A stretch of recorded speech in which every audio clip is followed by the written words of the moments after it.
La razón por la cual recomiendo ese método es, como ya se lo indiqué, es que en este método se respeta la forma en cómo están presentes las sustancias en solución acuosa, ¿no? Eso es principalmente la razón por la que recomiendo ese método, porque químicamente es más correcto que el método basado en el cambio del número de oxidación, que frecuentemente también se enseña, ¿no? A nivel académico. Por otra parte, también les mencionaba que ningún método es perfecto o es infalible. Entonces, digamos, la parte que a lo mejor no es perfecta de este método tiene que ver con el hecho de que hay que hacer algunas suposiciones cuando se analizan o se quieren ajustar reacciones que no suceden en medio acuoso. Por ejemplo, que sean reacciones que sucedan en la atmósfera, ¿no? En estado gaseoso donde no hay agua presente. Entonces, en este caso, uno simplemente lo que hace es asumir dos cosas. Cuestión uno que hay que asumir es que sí hay agua presente, y cuestión dos, se asume que el medio en el cual transcurre esa reacción no acuosa es un medio ácido. Es decir, que esto nos va a llevar a suponer que hay presencia de iones hidrógeno. Al final no importa mucho esas dos consideraciones, porque esos términos, o sea, estos iones hidrógenos, pues no van a terminar apareciendo al final en el ajuste definitivo de la ecuación. Entonces, simplemente era un poco para recordar eso. También recordemos que este método, pues básicamente consiste en una serie de pasos, ¿ya? Que son 8 pasos. De estos 8 pasos, son 3 pasos, el 3, el 4 y el 5, los pasos claves. Es decir, escribir bien una semiecuación, ¿ya? Es decir, la que corresponde a oxidación, así como escribir bien la semiecuación que corresponde a reducción. Luego, lo que se hace es un ajuste o balance de masa, es decir, se comienza ajustando los átomos que están presentes en la ecuación para esa reacción que estemos analizando. Y lo que se sugiere también es que se ajuste primero cualquier átomo que no sea hidrógeno y oxígeno. ¿Por qué? Porque esos átomos suelen ser un poco los que generan a veces complicaciones en el ajuste. Y también recordemos que son los últimos que se ajustan, porque vamos en el mismo método, vamos a incorporar especies químicas que no necesariamente estaban presentes al inicio, tal como está escrita la ecuación. ¿A qué especies químicas me refiero? Nuevamente, al ion hidrógeno. Si el medio es ácido, pues me va a tocar que ajustar hidrógenos con el ion hidrógeno, con protones. Si hay agua presente, que la va a haber, porque la mayoría de las reacciones, como ya les he comentado en las sesiones presenciales, nos estamos enfocando en reacciones que suceden en el medio acuoso. Por tanto, va a haber oxígeno, y el oxígeno pues lo vamos a ajustar agregando moléculas de agua. Entonces, por esa razón son los elementos que se dejan de último para hacer el ajuste. Y en el paso 5, lo que se hace entonces es un balance de carga de las semiecuaciones. Con el paso 4, lo que se busca es asegurar que se cumpla el factor 1 que les mencionaba, que hay 3 factores que se tienen que tratar no, se deben cumplir para un ajuste de ecuaciones redox, que es factor 1, el mismo número de átomos, ya de cada tipo en la ecuación. Entonces, eso se asegura con el paso 4. Pero el factor 2 y 3, que tiene que ver con mismo número de electrones e igual carga neta de un lado y del otro, se ajusta o se asegura con el cumplimiento correcto del paso 5. Entonces, repito, con el paso 4 se cumple asegurando el factor número 1, y con el paso 5 se cumple el factor número 2 y 3. Me regreso un poco solo para hacer mención a esto. Recordemos los 3 factores. Entonces, el paso 4 me asegura cumplir con este factor y el paso 5 me asegura cumplir con el factor 2 y el factor 3. Bien, entonces, recordando eso, ahora recordándolo para ambas carreras, entonces pasemos a esta tabla. En esta tabla lo que tenemos es la estrategia para aplicar el paso 4 y el paso 5. Es decir que si ya sabemos, bien sea que lo interpretemos o bien sea que nos los diga explícitamente la ecuación química o la situación que esté descrita, que la reacción sucede en medio ácido o que sucede en medio básico, pues vamos a aplicar esta estrategia para este medio o esta estrategia para este medio. Por ejemplo, si es que la solución, si es que la reacción transcurre en medio ácido y necesito ajustar oxígenos, pues añado una molécula de agua por cada oxígeno o añado un ion hidrógeno por cada hidrógeno que falte, ¿no? Del lado que falte. En el caso de que transcurra en solución básica, pues por cada oxígeno tengo que aplicar 2 pasos y por cada hidrógeno de igual manera tengo que aplicar 2 pasos. Ya eso lo vamos a ver con un ejemplo. De hecho, recuerdo que para la carrera de ambiental, donde expliqué el ejemplo que sucede en medio ácido, les dejé planteado para que ustedes mismos trabajaran con el medio básico. Pero ahora lo vamos a ver y si lo hicieron, pues ahí van a poder comparar con el trabajo que ustedes realizaron. Mientras que para la carrera de geología, pues no hemos visto ninguno de los ejemplos ya en ninguno de esos dos medios. Ahora bien, en esta estrategia para ajustar los electrones, pues justamente esos electrones me van a ayudar a balancear la carga. ¿Cómo balanceamos la carga neta de un lado y del otro de esa reacción química?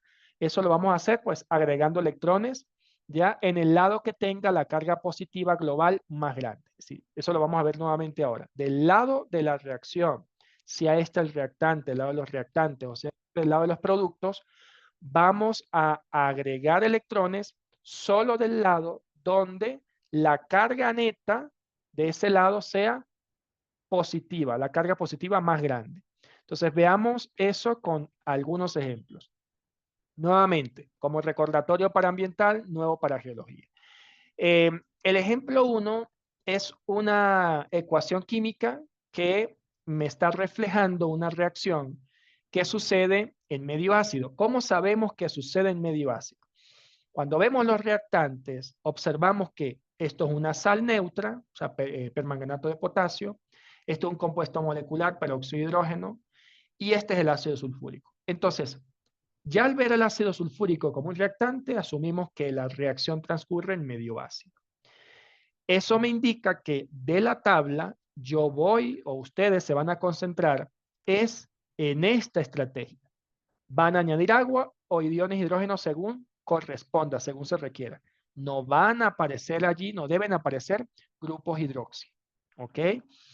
Entonces, ¿cuál es el primer paso? El primer paso de la estrategia que ya muchos de ustedes tienen porque le tomaron fotografía en la sesión presencial es que debemos indicar qué sustancia se oxida y qué sustancia se reduce.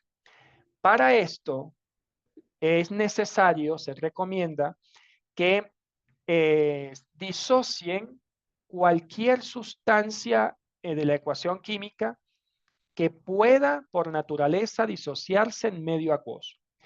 Como ven, por simplicidad, como ya la ecuación es bastante extensa, por simplicidad, no coloqué no indiqué explícitamente los medios en los cuales sucede la reacción. Pero ya aquí todos sabemos que esto es una sal que es de potasio, soluble en agua, ¿ok? Por tanto, pues esto debe ser acuoso, esto debe ser acuoso, esto debe ser acuoso. El oxígeno molecular es un gas en estas condiciones, por tanto esto debe ser G de gas. Sulfato manganeso acuoso, una sal neutra. Sulfato de potasio acuoso, una sal neutra. Agua. Cuando es agua no es correcto decir agua acuosa, es como redundar. El agua pues es líquida en ese caso. ¿Ok? Se coloca entonces la L. Bien, hecho ese comentario entonces, ¿qué tenemos? Que el permanganato de potasio lo podemos disociar en sus dos iones, el anión permanganato y el catión potasio. El peróxido de hidrógeno, como sabemos, es un compuesto molecular que no es un ácido, por tanto, no se disocia, se mantiene tal como está en medio acuoso. El ácido sulfúrico es un compuesto molecular, pero por tener propiedades ácidas, a pesar de que sea un compuesto molecular, en agua sí se logra disociar. Y por esa razón es que lo disociamos de esta manera. Este 2 que está acá como subíndice viene siendo este mismo 2 que está aquí como coeficiente estequiométrico. Es decir, que cuando un mol de ácido sulfúrico se disocia, todo va a generar 2 moles de iones hidrógeno y 1 mol del anión sulfato. ¿Ya? Tenemos ahora en el lado de los productos. El oxígeno molecular. El oxígeno molecular no se disocia en agua. Si cuando se hace burbujear oxígeno en el agua, oxígeno molecular, ese mantiene su naturaleza como molécula. El sulfato de manganeso es una sal igual que esta, por tanto en agua sí se disocia, sea que se disuelva poco o mucho, recuerden que eso ya lo manejamos en solubilidad. Sulfato de potasio se disocia y el agua pues no se disocia, no es un compuesto molecular que en este caso se escribe tal cual. Ok, una vez identificado cuáles son las sustancias que se disocian y cuáles no, entonces procedemos a identificar cambios en los estados de oxidación, ¿ya? Entonces vemos que en el caso del manganeso, bajo la forma de anión permanganato, que es la forma real en cómo está presente en esa solución acuosa, vemos que el manganeso allí le adjudicamos un estado de oxidación 7 más. Recordemos que ese estado de oxidación 7 más, ¿de dónde sale? Ese estado de oxidación 7 más sale de lo siguiente. Toda esta especie química tiene una carga igual a 1. Entonces, esa especie química está formada por 1 y por 2 tipos de átomos, manganeso y oxígeno. Entonces, respecto al oxígeno, de acuerdo a la fórmula, tenemos 4 átomos de oxígeno, pero de esos 4 átomos de oxígeno, cada uno aporta con 2 cargas negativas, ¿ya? Con 2 cargas negativas. Entonces, eso es como que decir que los 4 oxígenos aportan un total de 8 cargas negativas al anión permanganato. Pero esto al final me tiene que dar nuevamente 1.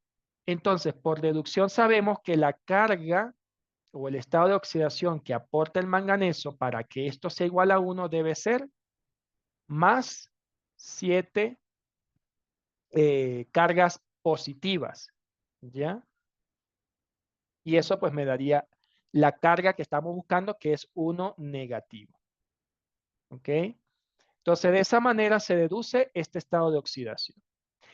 Ahora bien, eso significa entonces que el manganeso, bajo la forma de permanganato, experimenta una reducción y el peróxido de hidrógeno, que es un compuesto molecular, ¿qué puedo ver yo aquí que corresponde al peróxido de hidrógeno?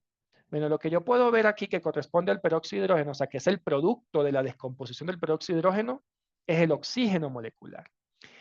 ¿Cómo sé yo si el peróxido de hidrógeno se oxida o se reduce? Bueno, una opción es, si ya yo estoy convencido que el peróxido del permanganato de potasio es el que se reduce, pues el peróxido de hidrógeno es el que se tiene que oxidar, ¿no? Digamos que podemos deducir eso. Ahora bien, hay una regla para identificar cuándo un compuesto molecular y cuándo un compuesto orgánico, que también es molecular, se oxida y se reduce. ¿Cuál es el criterio? Si ustedes comparan esta forma, el oxígeno molecular con el peróxido de hidrógeno, es como que decir que el peróxido de hidrógeno, para transformarse en oxígeno molecular, perdió hidrógenos. Entonces, ese es un criterio para identificar cuando una sustancia molecular se oxida. Es decir, si la sustancia molecular pierde hidrógenos o también gana oxígenos, una cosa o la otra, entonces uno dice, esa sustancia se oxidó. ¿Ok? Pero si la sustancia no gana oxígeno, sino que pierde oxígenos, o que también puede ganar hidrógenos, una cosa o la otra, entonces esa sustancia molecular se reduciría. ¿Ok? Ese es un criterio diferente que se utiliza para compuestos moleculares y en particular cuando son compuestos orgánicos moleculares. No se utiliza mucho el criterio de si el número de oxidación se hace más positivo o se hace menos positivo. ¿Ya? ¿Alguna pregunta hasta aquí? ¿Ninguna? Ok, entonces, aclarado eso, continuamos. Vamos a volver a seleccionar por aquí el puntero. Ok. Entonces tenemos que en el segundo paso lo que vamos a hacer es solamente rescatar de toda esta cantidad de especies químicas, rescatamos lo que realmente viene siendo importante para efecto del propósito, que es el ajuste de ese proceso redox. Entonces rescatamos el permanganato, que aquí está representado, es decir, la sustancia que se reduce. Rescatamos el peróxido de hidrógeno, que es la sustancia que se oxida, aquí está. Aunque el ion hidrógeno en realidad no está experimentando ni oxidación ni reducción, porque si no vamos del lado de los productos, aquí hay hidrógenos, pero aquí el estado de oxidación sigue siendo uno más. Entonces se plantea, ¿por qué? Porque como lo dije al inicio, necesitamos saber para poder establecer cuál de las dos estrategias vamos a utilizar, necesitamos reconocer si la reacción transcurre en medio ácido o en medio básico. Entonces, por esa razón, mantengo aquí ese ion hidrógeno, pero sin este 2, porque ese 2 puede cambiar en el ajuste. Se produce oxígeno molecular, que es la forma oxidada del peróxido de hidrógeno, lo que resulta. El manganeso 2+, que vendría siendo la forma reducida del permanganato, y agua. ¿Ok? Entonces, ya con eso, nuevamente enfatizo de que esa especie química me está diciendo la condición ácida en la que transcurre la reacción. Ahora bien, en el tercer paso, recuerden que les indicaba que de todos esos 8 pasos, 3 pasos son críticos o claves, el 3, el 4 y el 5. En el paso 3 lo que hacemos es que separamos toda esa ecuación ya simplificada que mostraba en el paso 2, la separamos en las dos semiecuaciones, por eso se llama método de semiecuaciones también, al método de ion-electrón. Separamos en la semiecuación de oxidación y en la semiecuación de reducción, ¿ya? Una vez identificadas correctamente las dos semiecuaciones, entonces pasamos al cuarto paso, que es el balance de masa. Recuerden, en el balance de masa se ajusta cualquier átomo y de último se deja el hidrógeno y el oxígeno. Entonces, en el cuarto paso, nuevamente, planteo la ecuación de oxidación.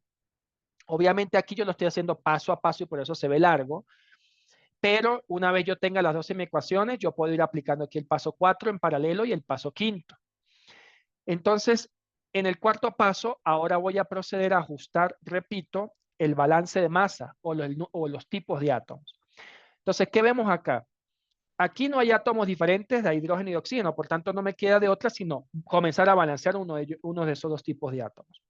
Entonces, en el caso del oxígeno, tenemos 2 oxígenos del lado de los reactantes y tenemos 2 oxígenos del lado de los productos.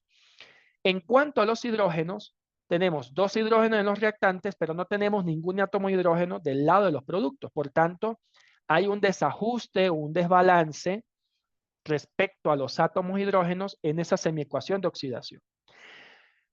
¿Cómo vamos a ajustar ese tipo de átomo?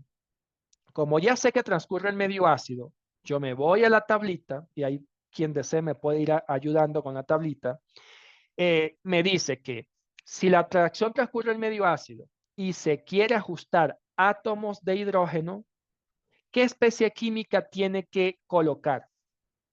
¿Agua o iones de hidrógeno?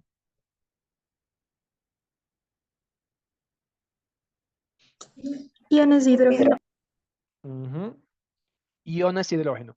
¿De qué lado? Se colocan del lado donde haya deficiencia de ese átomo. Entonces, en este caso, por esa razón se colocan 2 iones de hidrógeno del lado derecho, porque es donde no están presentes. ¿Ok? Entonces ya tenemos el ajuste para el paso 4, el ajuste de masas que me dice el paso 4 para la semiecuación de oxidación. ¿Ya? Luego, pues hacemos lo mismo para la reducción. Fíjense que es la misma, solamente lo estoy reescribiendo. Entonces tenemos manganeso, hay un solo manganeso, aquí hay un solo manganeso, por tanto ya está ajustado por ahora. En cuanto a los oxígenos, tenemos 4 de este lado, aquí no tenemos ningún oxígeno. Como el medio es ácido, ¿qué me dice la tabla? Si va a ajustar oxígeno, por cada átomo de oxígeno que falte, usted tiene que agregar una molécula de agua. Como faltan 4 oxígenos del lado derecho, pues vamos a agregar justamente 4 moléculas de agua. ¿Ok? Ahora bien, hasta ese punto, repito, está ajustado ya de inicialmente el manganeso. Ya ajustamos con esas 4 moléculas de agua los 4 oxígenos, 4 por 1, pero desajustamos o aparece una especie química que inicialmente no estaba, que son los hidrógenos. Ahora tendríamos un total del lado de los productos en esa semiecuación de reducción, tendríamos 8 átomos de hidrógeno. Bueno, aplicamos la misma estrategia para que aplicamos aquí. Ahora, ¿dónde faltan hidrógenos? En los reactantes.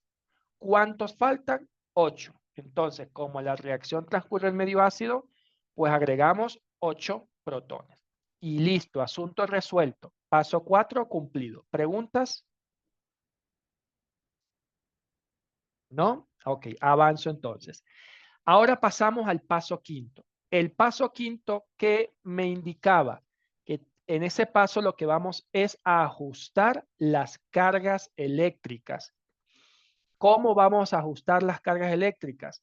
Haciendo uso de electrones, porque es lo que sucede en realidad en una reacción electroquímica. Los electrones se transfieren de una especie química a otra dependiendo de la fuerza como agente oxidante o como agente reductor que ya conversamos en presencial.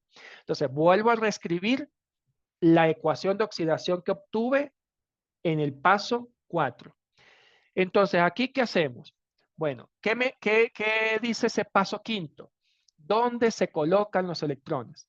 Recordemos, los electrones se van a adicionar es del lado donde haya la carga positiva global más grande. Entonces, recuerden que esto es como un equivalente a una ecuación matemática. Entonces, del lado de los reactantes, lo único que tenemos es una especie molecular eléctricamente neutra, que es el peróxido de hidrógeno. Por tanto, la carga eléctrica de este lado es 0.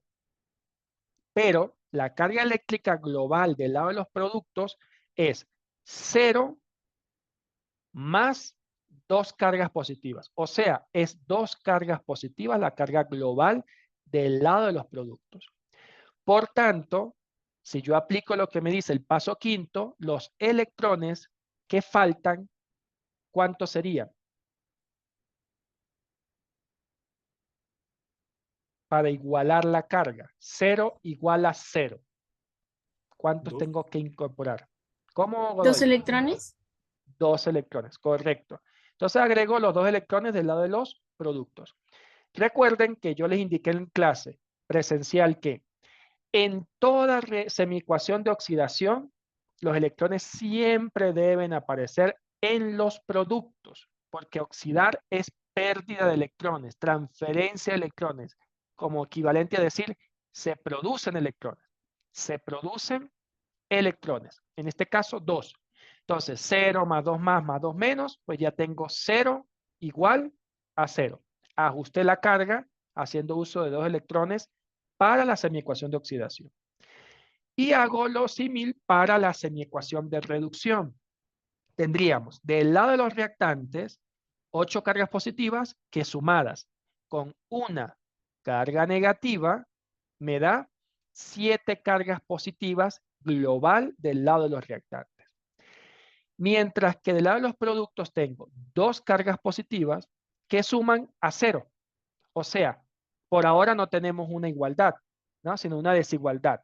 7 más de un lado, 2 más del otro. Entonces, ¿a qué vamos a igualar? ¿A 7 más o a 2 más? Vamos a igualar a 2 más. ¿Por qué? Porque en este caso nuevamente, ¿qué me dice el paso 5? Que agrego los electrones del lado de la semiecuación donde la carga positiva global sea la más grande, la mayor. Eso sería este lado.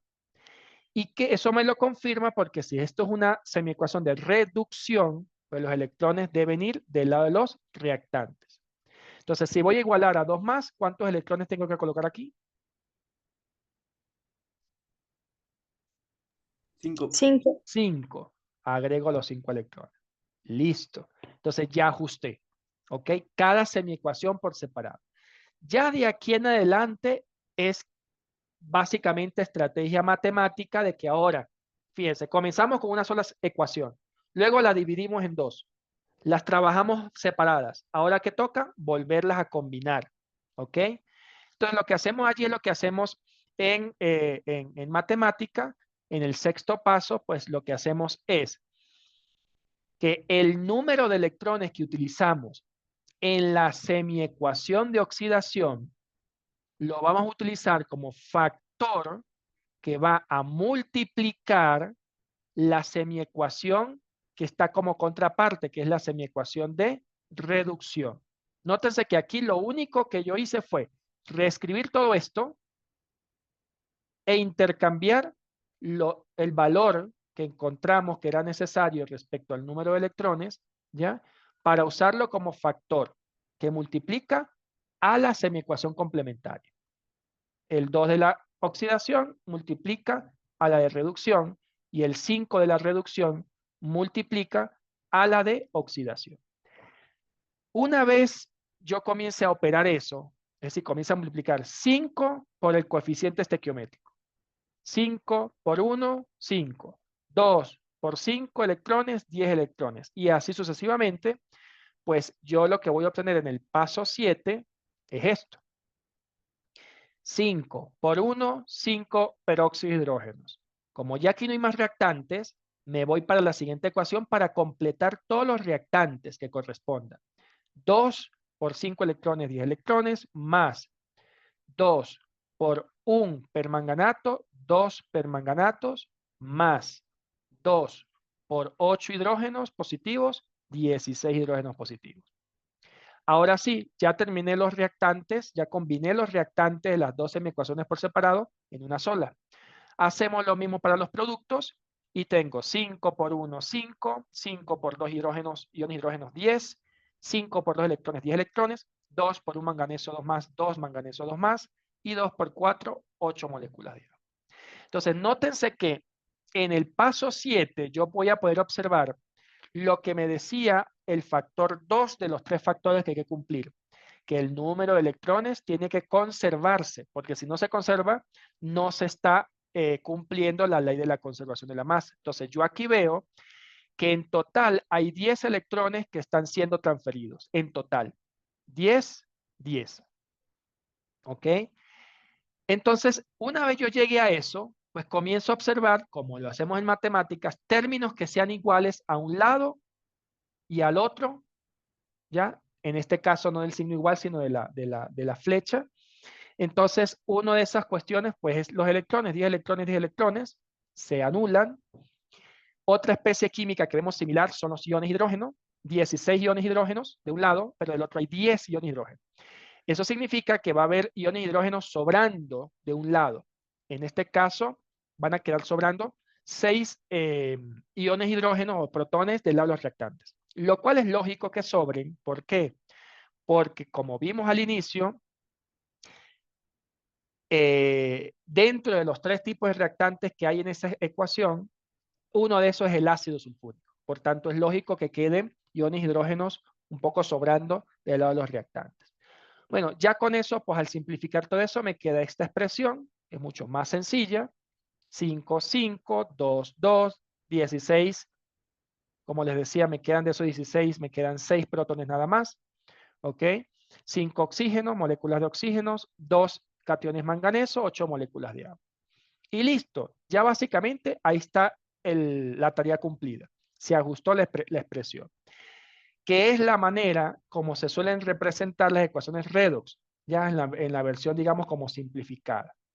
Pero si queremos transferir eso a la expresión global, a la ecuación química global y completa, como la veíamos al inicio, entonces lo que hacemos simplemente es ese proceso de transferencia que es el paso 8.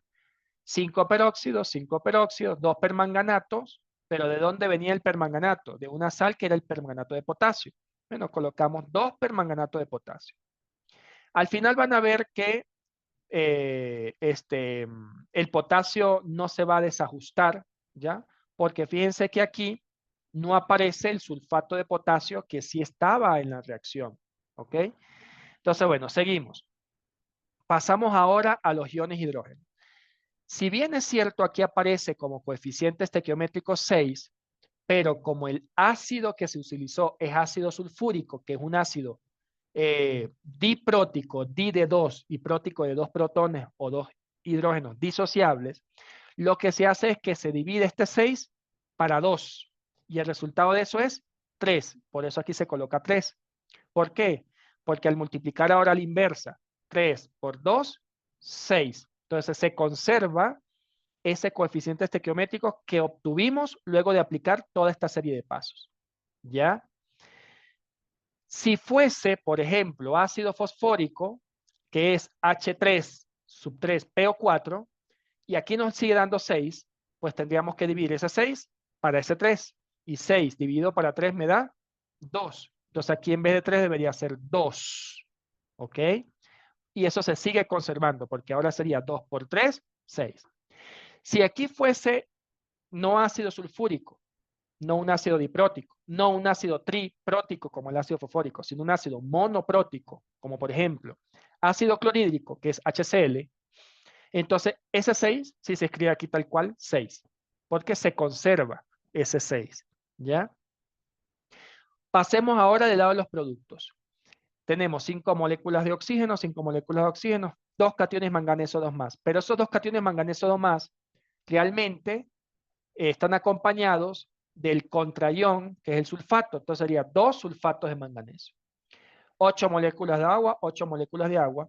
Y simplemente fíjense que aquí no aparece ni potasio de sulfato. Bueno, lo incorporamos porque al inicio en la ecuación global, como vieron, había sulfato de potasio. Al incorporar sulfato de potasio, si verifican, la ecuación queda ajustada. 2 potasios, 2 potasios. ¿Ya? Un anión sulfato con 2 aniones sulfatos irían 3 aniones sulfatos. Bueno, si lo vemos aquí hay 3 sulfatos, si lo queremos ver así, ¿no? En conjunto. También lo pueden ver como azufres, como oxígenos por separado. En ocasiones, no tenemos la misma suerte que tenemos en este caso, que cuando agregamos el sulfato de potasio, que no aparece aquí asociado, se desajusta, pero ya eso es una cuestión de simplemente hacer un último pequeño ajuste por tanteo. Entonces, en conclusión, como ningún método es perfecto, como les dije anteriormente, puede ser que luego de aplicar esta estrategia de 7 o 8 pasos, aún nos quede todavía que hacer un pequeño ajuste por tanteo. Eso puede pasar en muchos casos. ¿Ok? Bien, hasta este punto, recordatorio para ambiental, nuevo para geología. ¿Hay alguna pregunta?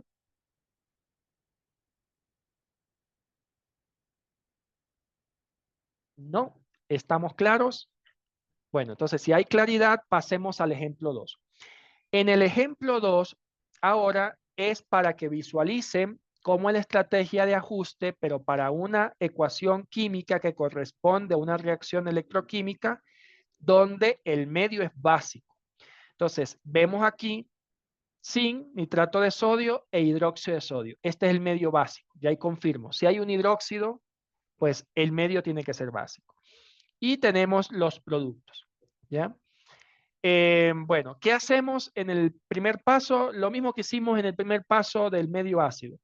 Separamos en iones todo aquello que sea factible de disociarse en presencia de agua, disuelto en agua. Entonces, en este caso, pues sería el nitrato de sodio. Como sabemos, el zinc metálico eléctricamente neutro no es la forma soluble en agua, ni mucho menos se disocia. Entonces, aquí debería ser sólido. Aquí debería ser acuoso, por tanto sí se disocia. Aquí debería ser acuoso, por tanto sí se disocia. Esto es una sal, ¿ya?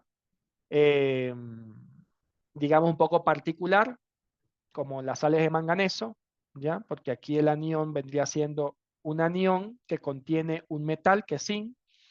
Entonces lo disociamos. Este 2 se coloca acá para mantener, digamos, el ajuste de la disociación solamente de esta sal. El amoníaco es un compuesto molecular que no libera iones hidrógeno, o sea, no es un ácido, por tanto no se disocia en agua, en principio, y agua. Una vez cumplido eso, identifico qué sustancia se oxida y qué se reduce. En este caso, la sustancia que se reduce son los aniones nitrato, a, amoníaco. En este caso, lo que estamos viendo es una pérdida de oxígenos, ¿ya? Es decir, el ion nitrato pierde oxígenos y gana hidrógenos. Lo que les dije antes, a veces uno puede utilizar, según corresponda el tipo de sustancia, esa estrategia. Entonces, si aquí vemos que el nitrato perdió oxígenos para transformarse a amoníaco y a la vez ganó hidrógenos para transformarse a amoníaco, eso equivale a reducción. Ok, vemos que el zinc pasa de la forma zinc metálica, C0, a formar parte ahora de un anión. Entonces, si ustedes ven aquí, pues esto tiene un estado de oxidación que no es cero, ya es un estado de oxidación positivo. No sé si podrán ustedes ahí verificar cuál será el estado de oxidación, pero se oxida. Identificado quién se oxida y quién se reduce, pues extraemos de todo esto solo aquello que nos interesa para efecto del propósito de ajuste. Es decir, las sustancias realmente importantes desde el punto de vista electroquímico. Quién se oxida, quién se reduce y los productos de esa oxidación y de esa reducción.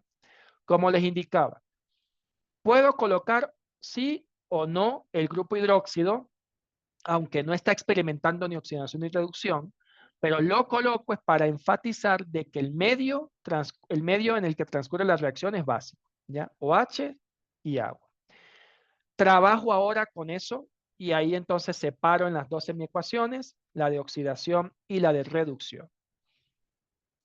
Hasta el momento vamos aplicando la misma estrategia anterior. Ya aquí comienza un poco a cambiar. En el cuarto paso, recordemos que hacemos, ajustamos el número de átomos. Aquí que tenemos que ajustar en el cuarto paso. Sin 1, sin 1. 2 oxígenos, 0 oxígeno. Entonces la deficiencia de oxígeno la tenemos del lado de los reactantes. Si la reacción transcurre en medio básico, ¿qué me dice la tabla? Por cada oxígeno, ¿qué tengo que agregar? ¿Quién nos colabora? Moléculas de agua. Moléculas de agua. Eso me dice literal A.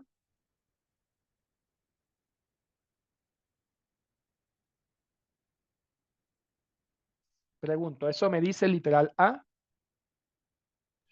No, Inge, eso es ¿No? para una solución ácida. Para una Ajá. solución básica se añade 2 iones OH. 2 iones OH. Eso me indica el literal A. Repito nuevamente. Sí. Sí. ¿Y qué me dice el literal B? Y ahí sí añadir una molécula de agua al otro lado. Exacto. Entonces tiene que manejarse a la par. Entonces, en este caso, si me faltan 2 oxígenos del lado de los reactantes, pues agrego, por cada oxígeno, como lo dijo la compañera, agrego 2 grupos hidróxidos, ¿ya? Del lado donde falten oxígeno. Como faltan 2, pues agrego el doble, 4, ¿ok? Pero al mismo tiempo tengo que agregar del lado opuesto, del lado de los productos, en este caso del lado de los productos, moléculas de agua. ¿Por qué? Porque cuando yo agregué iones hidróxido, además de oxígenos, estoy agregando hidrógenos que antes no estaba. Entonces, el propósito de aplicar B inmediatamente después de aplicar A es justamente ajustar también los átomos de hidrógeno en ese mismo paso. Entonces, en este caso, pues agrego 2 moléculas de agua. ¿Ok? Es decir, la mitad de lo que agregué de grupos hidróxidos. ¿Estamos claros? Si ustedes ven, pues se está ajustando todos los átomos, un zinc, un zinc. Oxígenos, tendríamos del lado de los reactantes 4 átomos de oxígenos y del lado de los productos tendríamos 2 más 2 por 1. 2, 2 más 2, 4. Ajustamos los oxígenos. ¿Ya? Y también ajustamos los hidrógenos. 4 por 1, 4. 2 por 2, 4, ajustado. ¿Ok? Entonces, tengan mucho cuidado con eso en el paso, cuando son soluciones básicas, porque son dos pasos A y B, bien sea para el ajuste de oxígenos o bien sea para el ajuste de hidrógenos. ¿Ya? Pasamos a la siguiente semiecuación, la de reducción. Un nitrógeno.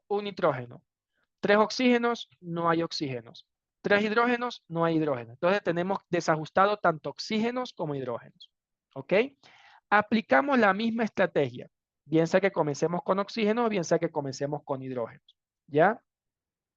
Entonces, en este caso, pues al final, ¿qué nos queda?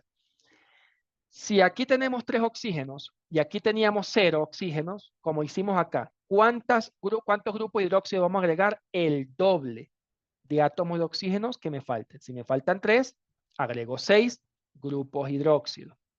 ¿Ok? Y del lado opuesto, o sea, ahora en este caso, del lado de los reactantes, tengo que agregar agua. ¿Cuántas moléculas de agua voy a agregar?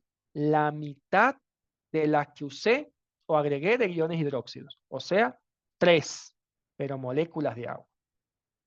¿Ya?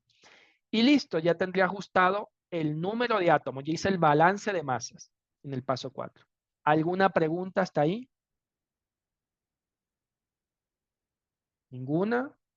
Ok. Entonces, una vez ajustadas las masas, nótese que aquí se ha hecho un cambio de 3 a 6.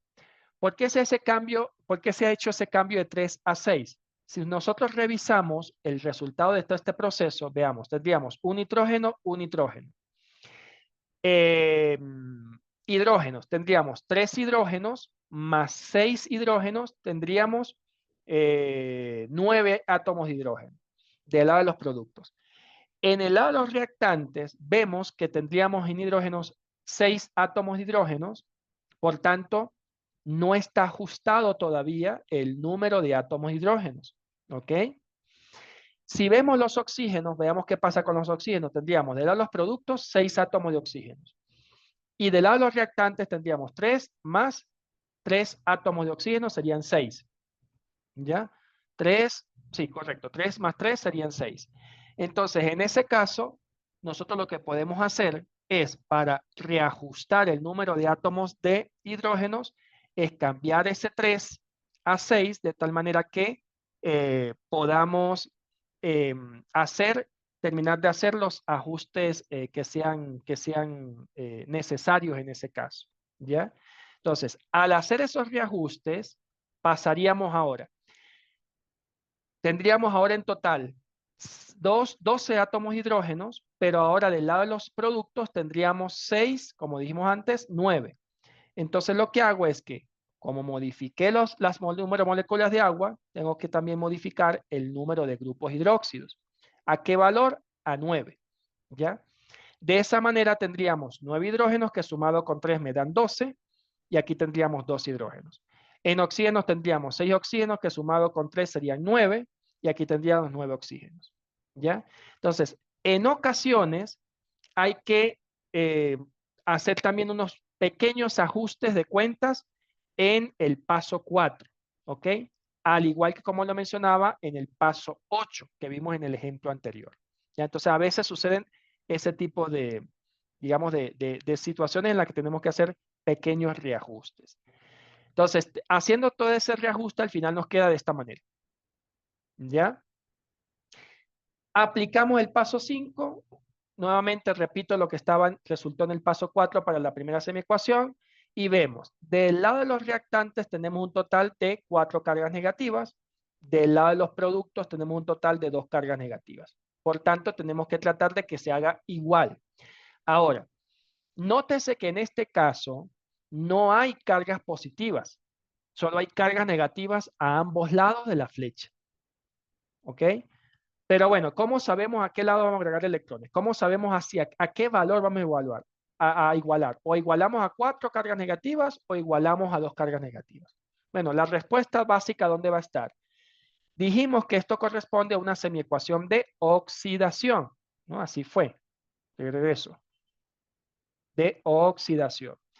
¿Y qué les he venido reiterando? Que en las semiecuaciones de oxidación los electrones se colocan del lado de los productos. Bueno, entonces significa que voy a igualar es a 4 negativos. No vamos a igualar a 2 negativos. Entonces, ¿dónde coloco los electrones? Aquí. Dos cargas negativas que sumadas con estas dos cargas negativas me da 4 negativos. Esto no me aporta carga. 4 negativo igual a 4 negativo. Listo. ¿Ok? En el caso de la reducción, tendríamos una carga negativa, una sola carga negativa, y de los productos tendríamos 9 cargas negativas. Si es reducción, pues los electrones tengo que agregarlo del lado de los reactantes. ¿Cuántos? Los que faltan para 9, que serían 8. ¿Ok? Entonces, listo. Ya ajusté el paso 5. De ahí en adelante, como ya les indiqué en el ejemplo 1, es simplemente combinar las semiecuaciones, ya matemáticamente. Entonces, ¿qué hacemos? Tomo el número de electrones que utilicé para ajustar la carga en la semiecuación de oxidación y lo utilizo como factor que va a multiplicar a la semiecuación de reducción. Tomo este 8, que va a ser el número que va a multiplicar a la otra semiecuación.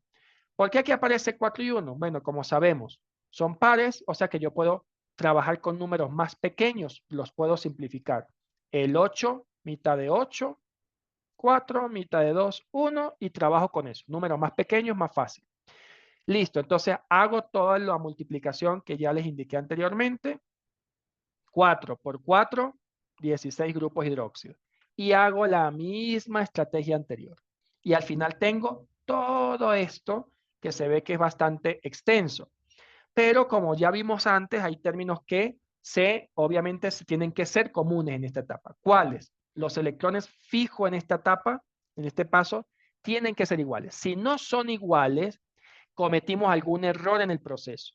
¿Ok? Entonces tenemos que ver dónde fue el error para poder ajustar el número de electrones y que se conserven, 8, 8 o el número que sea. Entonces, eso lo puedo descartar, por ejemplo. También puedo descartar los grupos hidróxidos, que en este caso es similar a lo que encontrábamos en el ejemplo 1, que me quedaban más iones hidrógeno del lado de los reactantes y no me quedaba al final nada, o menos iones hidrógeno del lado de los productos. Aquí pasa algo similar, pero con los grupos hidróxidos. 16 y 9. O sea que me va a quedar sobrando grupos hidróxido del lado de los reactantes, lo cual no es extraño, como se lo dije allá también. Aquí no es extraño porque recuerden que uno de los reactantes claramente era hidróxido de sodio. Entonces, y por eso el medio es básico. Se anulan los electrones y también se anulan las moléculas de agua, pero me van a quedar sobrando moléculas de agua del lado de los productos. 6 aquí y 8 acá. Entonces aquí me van a quedar sobrando 2. Entonces al final, pues lo que resulta es algo mucho más simple que es esto. ¿Ok? 16 menos 9, 7. 4. Aquí no me queda agua, pero sí me quedan aquí 2, 4 y un amonio. Y listo, ya está ajustada la semiecuación. Si queremos transferirlo a la ecuación inicial, que sería el octavo paso, pues lo transfiero. 4 átomos de zinc o 4 moles de zinc, aquí está, 4 moles de zinc. Un mol de nitrato, un mol, pero ese nitrato sabíamos que viene de nitrato de sodio. Bueno, nitrato de sodio. 7 grupos hidróxidos, 7 hidróxido de sodio. Producen 4 aniones de este tipo. Bueno, 4, ¿de dónde proviene ese anión? De esta sal, que es sincato de sodio, así se le llama. Y 2 agua, un amoníaco, un amoníaco. Aparentemente allí está todo ajustado. Nuevamente reitero, puede ser que en esta etapa, en el octavo paso, nos demos cuenta de que resulta que cuando transferí estos valores, estos coeficientes estequiométricos, a la ecuación global y completa, resulta que falta hacer otro reajuste a mano, o sea, por tanteo. Bueno, se hace, ¿ya? Pero ya encontré el mayor número de números que me ayudan a ajustar la semiecuación, ¿ok? La ecuación redox. Ok, esos serían los dos ejemplos para ambos medios. ¿Alguna pregunta hasta aquí?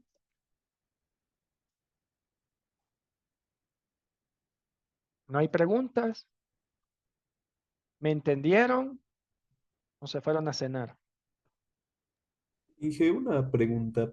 En el Pregunte. caso del el, el grupo OH, ¿Ya? está uniéndolo con un sodio. pero Exacto. Recordemos que el grupo hidróxido, ¿de dónde viene? De los hidróxidos metálicos, ¿ya? El hidróxido metálico concreto usado aquí es el hidróxido de sodio, ¿ok? Entonces, como el hidróxido de sodio tiene solo un grupo, o sea, cada unidad de hidróxido de sodio tiene solamente un grupo hidróxido, entonces este 7 se conserva tal cual, ¿ok? Pero, ¿qué pasaría si el hidróxido no fuese monhidróxido, sino que fuese dihidróxido, por decirlo así? Por ejemplo, un hidróxido de magnesio, ya, por ejemplo, que es MgOH2, paréntesis OH2. Entonces, este 7 tendríamos que dividirlo para 2, ¿ya? Y el resultado colocarlo aquí. Pero colocar un número decimal como coeficiente no se recomienda, 3.5. Bueno, hay que buscar una forma de representar en fracción ese valor, ¿ya? Que sería 7 medios. Eso, ¿ok? Entonces se colocaría 7 medios. Solo se coloca así cuando me da un número fraccionario, porque no, o sea, no se recomienda mucho colocar coeficientes de esa manera, ¿ya? No sé si respondí a su pregunta o... sí, ¿Sí? Ok, sí, gracias. ya, a usted. ¿Otra pregunta? ¿Alguien más? ¿No?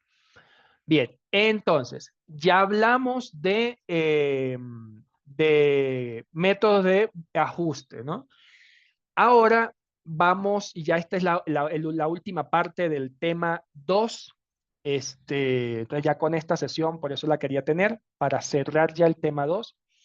Y la próxima semana dedicarnos al tema 3, ¿no? Y bueno, ya culminamos lo que corresponde a esa unidad. A ver, como ya sabemos, reacciones electroquímicas, yo un poco la recordamos, le coloqué alguna información adicional respecto a lo que ustedes ya vieron previamente. Ahora hablemos de unidades que ustedes ya aplicaron el día de ayer en la práctica de preparación y valoración de soluciones, donde emplearon la unidad de concentración llamada normalidad. La normalidad, ¿cómo se define? Se define como número de equivalentes químicos dividido para un litro, ¿ok? Pero, ¿qué es un equivalente químico? Entonces vamos a eso. Entender qué es un equivalente químico. Para tener más claridad, ¿a qué se refiere esos equivalentes cuando hablamos de normalidad como unidad de concentración de una solución? Como no habíamos avanzado en esto, por esa razón, yo les coloqué en el aula virtual la normalidad que me pasó, ya el centro de química, pero entre paréntesis el valor que equivale a molaridad, porque ya es una unidad más conocida para ustedes. Entonces, en este caso, ¿qué viene siendo un equivalente químico? Un equivalente químico se define como un mol de una función química con la que una cierta sustancia actúa o se comporta. Por ejemplo, la función química de los ácidos, ¿cuál es? El ion hidrógeno, porque es lo que libera al medio aquoso y lo que le da la categoría o el comportamiento de ser un ácido. ¿Quiénes liberan los iones hidróxidos? Las bases. Entonces, el ion hidróxido es la función química de las bases que son tipo hidróxido, por ejemplo, ya de acuerdo a Arrhenius. Y si es una reacción redox electroquímica, ¿cuál es la función química de ese tipo de reacciones? Los electrones que son transferidos. Entonces, un equivalente químico viene siendo igual a un mol de iones hidrógeno o a un mol de iones hidróxidos o a un mol de electrones. Eso es, por definición, un equivalente químico. Un mol de cualquiera de esos tres tipos de entidades. ¿Ya? Ahora, ¿qué viene siendo masa equivalente? Masa equivalente se define, como se los coloco acá, como la masa de la sustancia típicamente expresada en gramos, o sea, la masa en gramos de esa sustancia que contiene o que produce o genera un equivalente químico. ¿Ok? Repito, ¿qué es la masa equivalente? ¿Cuánta cantidad, pero en gramos, ya, se necesita para que se produzca un mol de esto, o un mol de esto, o un mol de electrones. A eso se le conoce como masa equivalente. La masa necesaria para generar, producir un mol de alguna de esas funciones químicas. ¿Alguna pregunta hasta aquí? Ya ahorita vamos a ver eso con algunos ejemplos, obviamente. ¿No? Ok, entonces, sí la voy a subir. No sé si hoy, si me dará tiempo hoy, porque luego que termine la sesión hay que esperar unos minutos para que se convierta el video, pero sí. Si no es hoy en la noche, la subo mañana. Eso, Recalde. Ok, entonces, en otras palabras, la masa de una sustancia, o sea, la masa equivalente viene siendo la masa de una sustancia dada que sustituye o que reacciona con un mol de iones hidrógenos en una reacción ácido-base, por ejemplo. ¿Ya? O la masa equivalente viene siendo la masa de una sustancia, cualquiera que sea esta, que sustituye o que reacciona con un mol de electrones en una reacción redox. En otras palabras, ya eso fue lo que les dije acá. Entonces, partiendo de eso, veamos algunos ejemplos para clarificar qué es equivalente químico y qué es masa equivalente y cómo ambos conceptos se relacionan. Y obviamente se aplican cuando hablamos, por ejemplo, de normalidad. Entonces, el primer ejemplo que les seleccioné aquí es el ácido sulfúrico. Todos sabemos que la masa molar, si nos ponemos a calcular, viene siendo 98,078 gramos por cada mol. ¿Ya? Entonces, sabemos también que el ácido sulfúrico es un ácido diprótico. Tiene dos protones que se pueden disociar. Entonces, en el caso 1, yo les voy a representar una primera de las dos posibilidades. Es decir, la opción en donde el ácido sulfúrico, la molécula, solamente libera un único ion hidrógeno y mantiene el otro unido a uno de esos 4 oxígenos. Es decir, como disociación parcial, ¿ya? Es una disociación o ionización parcial. Un mol de ácido sulfúrico se disoció parcialmente generando un mol de iones hidrógenos y un mol de aniones bisulfato. ¿Ok? Ahora, apliquemos un poquito la estequiometría. ¿Qué tenemos aquí? Bueno, como lo leí, un mol produce un mol y un mol de esto. ¿Ya? Ahora, apliquemos la definición que les di antes de equivalente químico. Si aplicamos la definición de equivalente químicos, lo primero que tenemos que identificar allí es que la función química de interés. ¿Cuál es la función química de interés en esta expresión, en esta ecuación?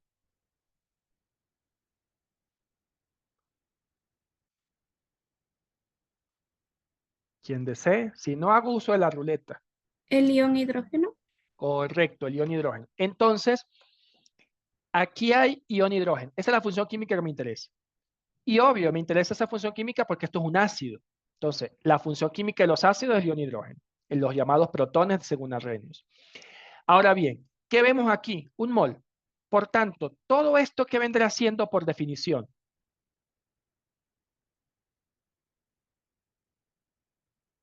De acuerdo a las definiciones que le di antes de equivalente químico, ¿qué vendrá siendo esto? Un mol de iones hidrógenos vendría siendo igual a decir Un protón que reacciona con el ácido. no. Me refiero a estas dos definiciones. Lean esta definición. Una función química. Ah, pero ¿cuánto? Sí, esa es una función química, el hidrógeno, pero ¿cuánto? Una mol. Una mol. En términos de mol, una mol. Pero en términos de equivalentes químicos, ¿a cuánto equivale ese mol de iones hidrógeno? Al A un número de equivalente químico. Correcto, a un equivalente químico, porque eso es lo que me dice la definición.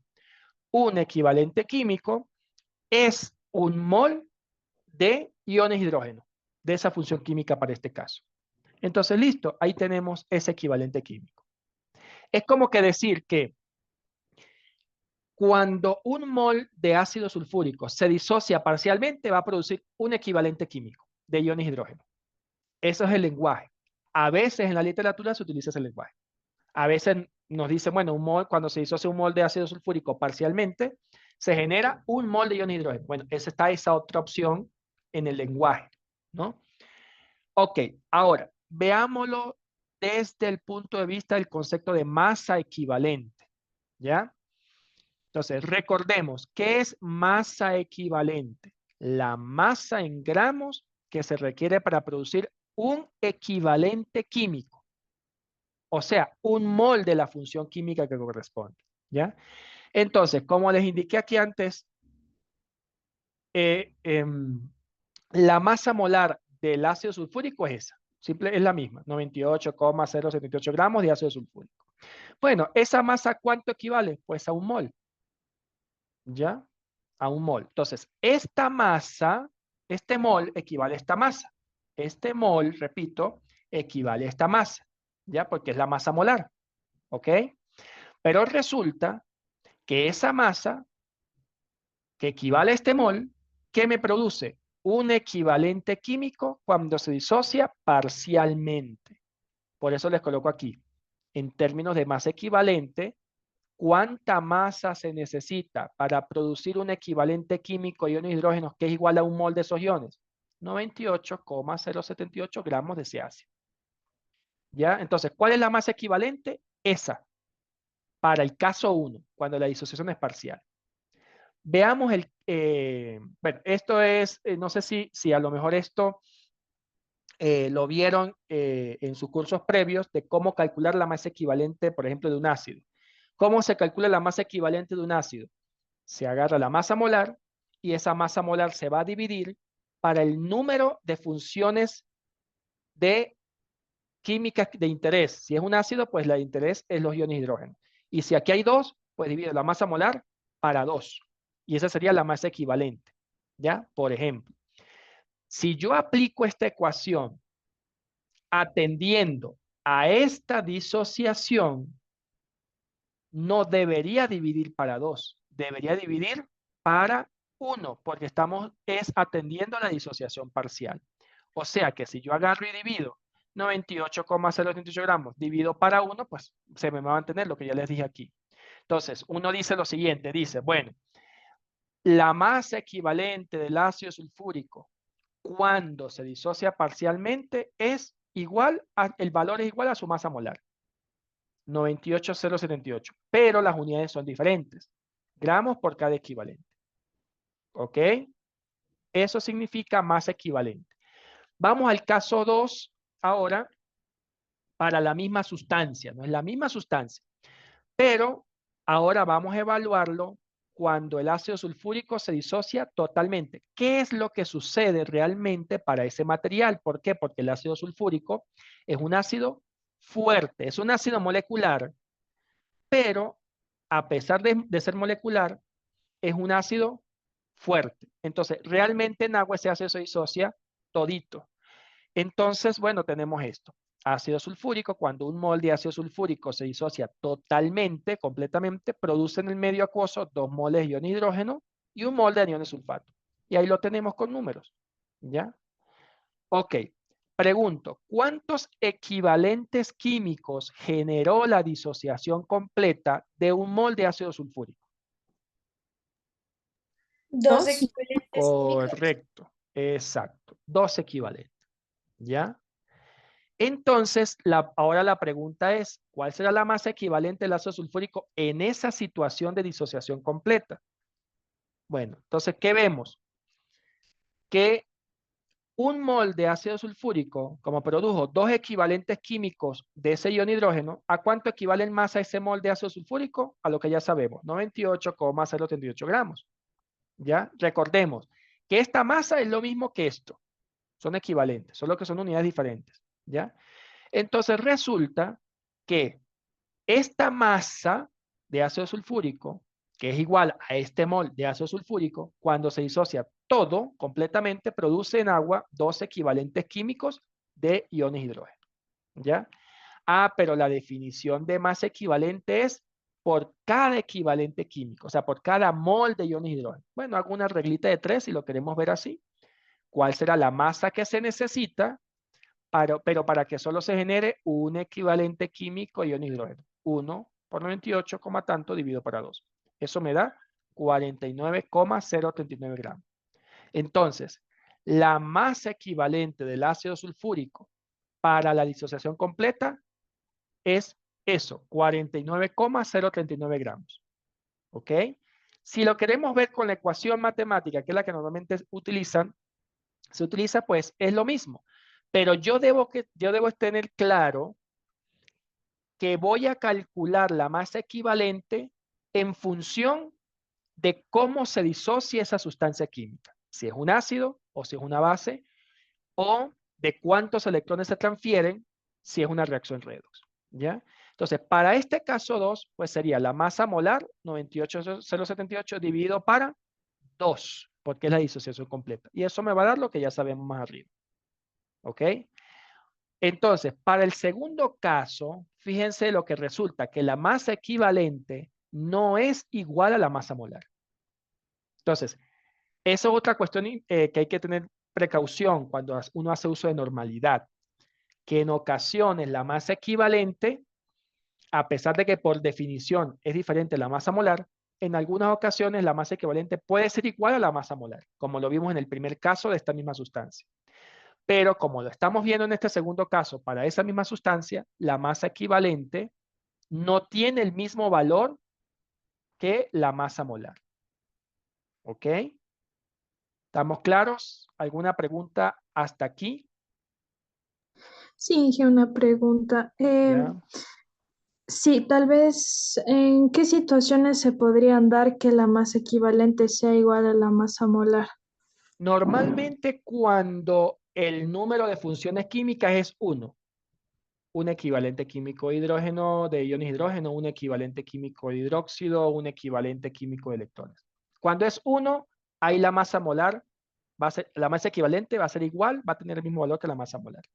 Por ejemplo, lo que les decía, lo que les mencioné rápidamente a los dos cursos previo a la práctica, con los cálculos de los grupos, no me acuerdo qué grupos eran, si impares, los quienes prepararon hidróxido de sodio. Creo que eran los grupos Los pares, impares. creo. Ah, los impares, ok. Entonces, los impares prepararon hidróxido de sodio.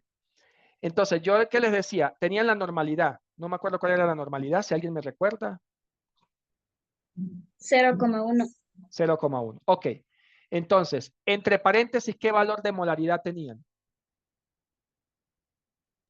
Igualmente 0,1. Igual. ¿Por qué? Porque ahí, ¿qué pasa? El hidróxido de sodio, ¿cuántos grupos de hidróxidos tiene? 1. Entonces, el hidróxido de sodio es una base fuerte. Cuando se disuelve en agua, va a producir por cada mol de hidróxido de sodio, un mol de iones hidróxido. O sea, un equivalente químico de iones hidróxido. Entonces, yo agarro la masa molar del hidróxido de sodio y la divido para 1. Pues me da igual el valor. ¿Ya? ¿Pero por qué? Porque cada unidad de hidróxido de sodio tiene solo una unidad de iones hidróxido. Pero si fuese hidróxido de calcio, por ejemplo, que es C sub A, el símbolo del calcio, paréntesis, OH sub 2, ahora la cosa cambia, porque cada mol de hidróxido de sodio, cuando se disuelve y se disocia en agua, poco o mucho va a producir 2 moles de iones hidróxido. Entonces ahí la masa molar la tendría que dividir para 2. Ahí sí va a ser la masa equivalente, va a ser ahora la mitad del valor de la masa molar. Van a ser diferentes. ¿Estamos claros? No sé si respondí a su pregunta. Sí, Inge, gracias. Ok, gracias a usted por preguntar. Bien, vamos a otro ejemplo, que no es un ácido, que no es una base, sino que es una sal. Entonces ahí está la masa molar, ¿ya? Entonces, en esa sal, pregunto, ¿esa sal en qué tipo de reacciones la vimos involucradas? ¿En reacciones de precipitación, en reacciones ácido-base o en reacciones electroquímicas?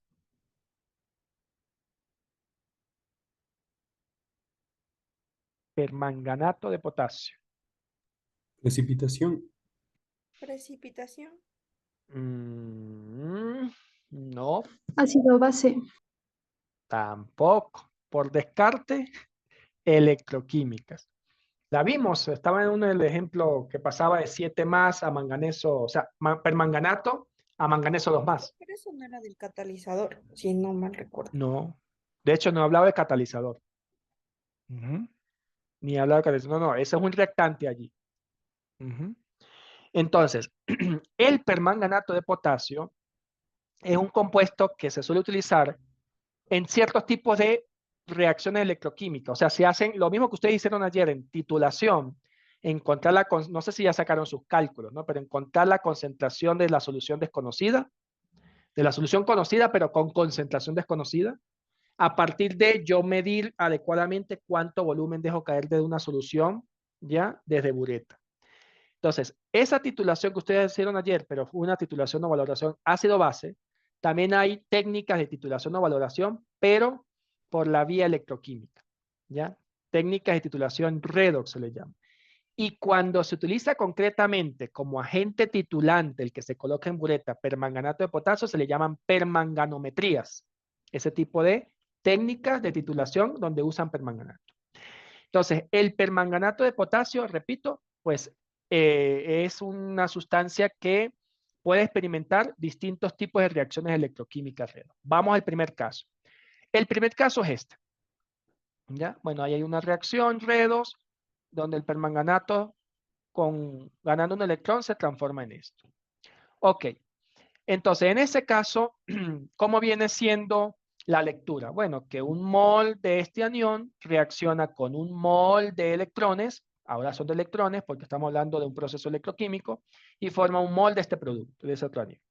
Bueno, en términos de equivalentes químicos, ¿cuántos equivalentes químicos de electrones están allí reaccionando? Un Uno. equivalente. Correcto, un equivalente químico. Ya está, identifiqué lo que me interesa. Bueno, entonces, si yo quiero en este caso saber cuál es ahora la masa equivalente del permanganato de potasio, pero en función de esa reacción química concreta que estoy representando a través de esta ecuación, entonces, ¿cuánto sería la masa equivalente del permanganato de potasio de acuerdo a eso que está ahí? La misma, pero con diferentes números. Correcto, gracias, Taipe. La misma, ahí está. Entonces, en el caso 1, va a ser igual a la masa molar. No hay cambios. Como dijo bien Taipe, lo que va a cambiar son las unidades. Entonces, para esa reacción concreta, la masa equivalente viene siendo igual a la masa molar. ¿Ok? Ahora, veamos un segundo caso para la misma sustancia.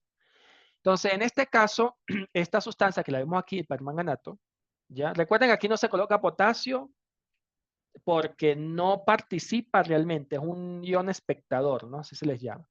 Entonces, bueno, en esta ecuación, ¿cuántos electrones están involucrados? 3. Entonces, ¿cuántos equivalentes químicos de electrones están presentes allí? 3. 3. Correcto. Ahí está. Entonces, ¿será aquí la masa equivalente igual a la masa molar?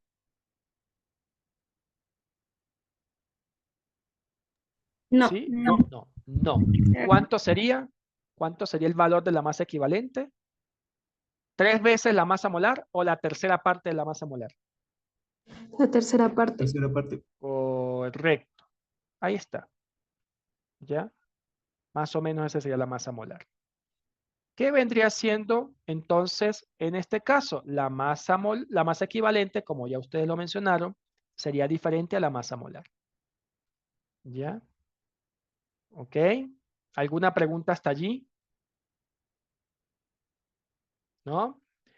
Vamos a un tercer caso con la misma sustancia, pero obviamente involucrada en una reacción química en donde ahora no es 1 ni 3 electrones, sino son 5 electrones los que están implicados. ¿Ya? Entonces, para esta reacción química concreta, pues ya sabemos que cada mol de permanganato está reaccionando con 5 moles de electrones, lo que es igual a decir 5 equivalentes de electrones, 5 equivalentes químicos de electrones. Entonces, obviamente, ¿qué sabemos? Que la masa molar no va a ser igual a la masa equivalente. ¿Cuál sería el valor de la masa equivalente? Pues la quinta parte, ya que más o menos sería este valor. ¿Ok? Entonces, al final, pues lo que comprobamos es que la masa molar en esta situación no es igual a la masa equivalente. ¿Ok? 31, correcto. Exacto. Gracias, Morillo. Ese sería el valor. ¿Alguna pregunta hasta aquí? ¿No? Entonces, un poco cerrando la idea con esta serie de ejemplos, ¿qué podemos concluir? Podemos concluir que la masa molar es única, ¿ya? Es única, o sea, la masa molar de una sustancia no va a cambiar, ¿ok? Si la masa molar de hidróxido de sodio es, no recuerdo exactamente lo, pero alrededor de 40 por cada mol, esa va a ser siempre su masa molar. Pero la masa equivalente no necesariamente va a tomar un solo valor. Es decir, no es única la masa equivalente. Como lo hemos visto en los varios ejemplos, la masa equivalente puede cambiar, ¿ya? ¿Por qué puede cambiar? Porque la masa equivalente, como lo vimos, depende de la reacción química que experimente esa sustancia concreta, mientras que la masa molar no depende de la reacción química, ¿ya? Por esa razón teníamos que ver la ecuación, cómo se disocia el ácido, en los dos casos, parcial o total o parcialmente. Si fuese una base, igual, ¿cómo se disocia la base? Si es electroquímica, ok, ¿cuántos electrones están involucrados en esa reacción electroquímica? Tenemos que conocer la reacción, ¿ya? Para poder saber con certeza cuál es la masa equivalente, ¿ya? Entonces, eso en términos de concentración, ¿qué nos quiere decir? Nos quiere decir que como la masa molar no cambia, pues la molaridad, ¿qué utiliza por definición? Mol del soluto sobre un litro. O sea que la molaridad va a ser única. ¿Ya? La molaridad va a ser única. Pero la normalidad no necesariamente va a ser única. Puede cambiar. ¿Por qué? Porque si la masa equivalente depende de la reacción química que va a suceder en la técnica que yo vaya a utilizar, pues entonces la concentración en términos de normalidad también va a cambiar debido a lo que pueda sucederle a esa sustancia. Por ejemplo, que yo tenga en la bureta y que vaya a dejar caer a la fiola, al material de Hermelle para, por ejemplo, una técnica de valoración, ¿no? Entonces, por ejemplo, para hacer aún más claro, yo puedo preparar en el laboratorio una solución 1 molar de permanganato de potasio. Agarro mi litro de agua, obviamente el agua pura, ¿no? Lo que allá llaman destilada, y le agrego 1 mol de permanganato de potasio, que es equivalente a, creo que era 98 y tantos gramos, ¿no? Entonces peso mis 98 y tantos gramos en la balanza adecuadamente, como lo hicieron ayer. Pongo en un vasito, previamente disuelvo en un vasito, bien, disuelvo en un vasito, agrego en un matraz el Ermeyer, ¿ok? Perdón, en un matraz aforado, agrego, vuelvo a lavar un poquito el vaso precipitado para arrastrar cualquier gotita que tenga disuelto, lo que me interesa que es el permanganato de potasio, transfiero y luego agrego agua hasta la línea de aforo, hasta el menisco adecuadamente. Y listo, ya tengo una solución de permanganato de potasio a una concentración 1 molar.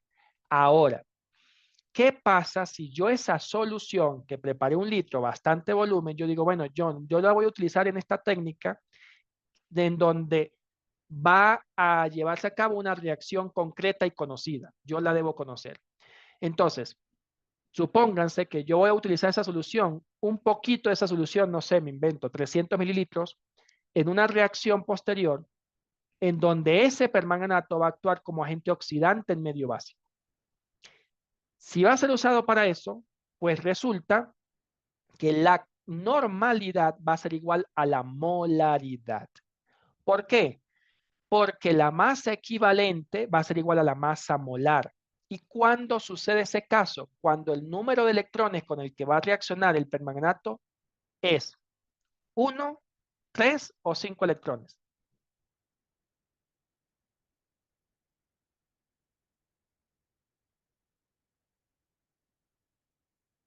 ¿En qué situación del permanganato de potasio la masa molar era igual a la masa equivalente?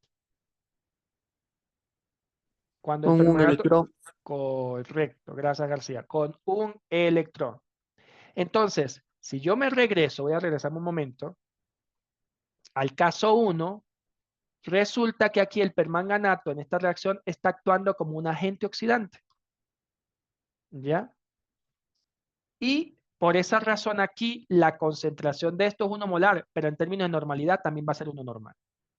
¿Ok? Entonces un poco lo que les quiero reflejar eso con esta serie de ejemplos. Ahora, ¿qué sucede si yo ya gasté de ese litro, gasté 300 mililitros, ¿no? O sea, 0.3. Entonces, ahora agarro otros 300 mililitros, pero de esos 300 mililitros ahora lo voy a utilizar en una técnica, en una reacción, porque me interesa, porque la necesito, pero donde el permanganato de potasio va a ser un agente oxidante en medio neutro, por ejemplo. Ese es donde el pH es 7. Entonces allí la normalidad ya no va a ser igual a 1, va a ser 3 normal. ¿Por qué 3 normal? Porque el permanganato de potasio, cuando actúa como agente oxidante en medio neutro, estamos hablando del caso 2 de este caso. Aquí está actuando en medio neutro. ¿Ya? ¿Por qué? Porque en los reactantes, fíjense que no tenemos hidróxido ni ácido. ¿Ok? Entonces, ¿cuántos electrones hay aquí? 3. Entonces, la normalidad va a ser 3 veces la molaridad. Así de simple. ¿Ya? La normalidad, repito, va a ser 3 veces la molaridad. ¿Por qué? Porque el permanganato en esa reacción concreta va a reaccionar con 3 electrones. ¿Ya? Bueno, también lo podemos ver desde el punto de vista de la masa equivalente. La masa equivalente va a ser, como ya lo dijimos antes, la tercera parte de la masa molar. La tercera parte de la masa molar.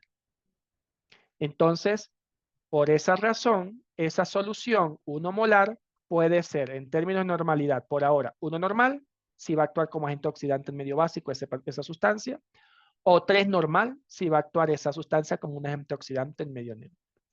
¿Qué pasaría si se usa esa solución, pero ahora como agente oxidante, pero en medio ácido? Nótense que siempre va a ser agente oxidante en este caso, ¿no? Pero va a variar el medio. Entonces, el pH del medio. En medio ácido, ¿cuál vendría siendo? La última, el caso 3. Este medio ácido. Si ven que aquí están en los reactantes ion hidrógeno, que es lo que me dice que el medio es ácido. ¿Cuántos electrones están involucrados en esta reacción? 5. Por tanto, la normalidad va a ser 5 veces el valor de la molaridad. Para decírselo lo más sencillo que pueda. Podemos llegar a la misma conclusión haciendo los cálculos que de hecho ahorita vamos a hacer un ejemplo bastante cortito. Entonces, conclusión. La molaridad de una solución va a ser única. Va a depender cómo yo la prepare. Pero la normalidad va a depender en qué reacción yo quiera usar esa solución que preparé. ¿Ya? Eso, digamos, sería en pocas palabras. La normalidad puede cambiar porque depende de la reacción química en donde se vaya a implicar esa sustancia que yo preparé como solución. ¿Ok? Entonces, para resumir, pues es esto lo que les estaba diciendo en palabras. Ahí lo tienen en fórmula. Si ustedes tienen la molaridad conocida de una solución y saben que esa solución o esa sustancia va a emplearse como agente reductor oxidante, o sea, va a emplearse en una reacción electroquímica, ¿qué necesitan saber? Conocer, obvio, la reacción para saber cuántos electrones están implicados. Entonces, simplemente es, tomo el valor de la molaridad y lo multiplico por ese número de electrones. Y ya tengo el valor de normalidad. Si es una reacción electroquímica, por ejemplo. ¿Ok? ¿Qué pasa si no es una reacción electroquímica? Por ejemplo, si es un ácido. A ver, en el caso de los ácidos, yo les decía, bueno, el que ustedes prepararon era el ácido sulfúrico, ¿no? Alguno de su grupo, ácido sulfúrico. Bueno, es un ácido diprótico. Ya tiene 2. Entonces, ya vimos con los ejemplos que la masa molar de este ácido es la mitad, perdón, la masa equivalente de ese ácido es la mitad de la masa molar. ¿Ya? Entonces, si la solución es 1 molar, en términos de normalidad, ¿cuál será el valor? ¿2 o 0,5? 0,5. 0,5. 0,5. Y listo. Eso sería. ¿Ya? Si esto responde, aquí está, 0,5 normal. Para este caso. ¿Ok? Bien. Entonces, veamos ese otro ejemplo. Fíjense. Aquí, ¿qué tenemos? Tenemos una reacción, una ecuación redox, ¿ya? En donde se implican 3 electrones. O sea, el anión nitrato, básicamente esto pudiésemos interpretarlo como ácido nítrico, pero bueno, el anión nitrato en medio ácido, al reaccionar con 3 electrones, produce monóxido de nitrógeno y 2 moles o moléculas de agua. Ok. Entonces, en términos de concentración de solución, ¿yo qué puedo decir? Yo puedo decir, bueno, una solución, 1 molar de nitrato. ¿Por qué 1 molar? Porque aquí hay 1. Asumamos que esto transcurre en 1 litro de agua. Entonces, 1 mol de nitrato sobre 1 litro es como que decir 1 molar de aniones nitrato. ¿Ya? Pero como reacciona con 3 electrones, en términos de normalidad, esta misma solución es 3 normal. ¿Ok? Es 3 normal. Ahora, ¿qué significa este OX? Como aquí se lo dijo, agente oxidante. Como ya hemos dicho reiterativamente en clases presenciales. ¿Qué le pasa al agente oxidante? Se reduce. Y si se reduce, los electrones tienen que aparecer del lado de los reactantes. Aquí está. Entonces, esto se está reduciendo. Por tanto, es el agente oxidante del nitrato. Entonces, por eso se coloca a veces N sub ox de oxidante. ¿Ya? Veamos otro caso. Este, por ejemplo. ¿Qué le está pasando aquí al anión yoduro? ¿Se está oxidando o se está reduciendo? Oxidando. Oxidando, correcto. Entonces, si el anión yoduro se está oxidando, es el agente Reductor. reductor. Ok, entonces yo puedo decir, bueno, una solución 1 molar de anión yoduro es igual a decir una solución 1 normal de anión yoduro, de ese agente reductor. Nótense que aquí, ¿por qué no es 2? A pesar que aquí hay un 2. Porque fíjense que hay 2 aniones yoduro, pero que al final se van a unir formando una sola molécula de yodo. ¿Ok? Entonces yo puedo simplificar simplemente colocando aquí 1. Es como que decir 2 entre 2, 1.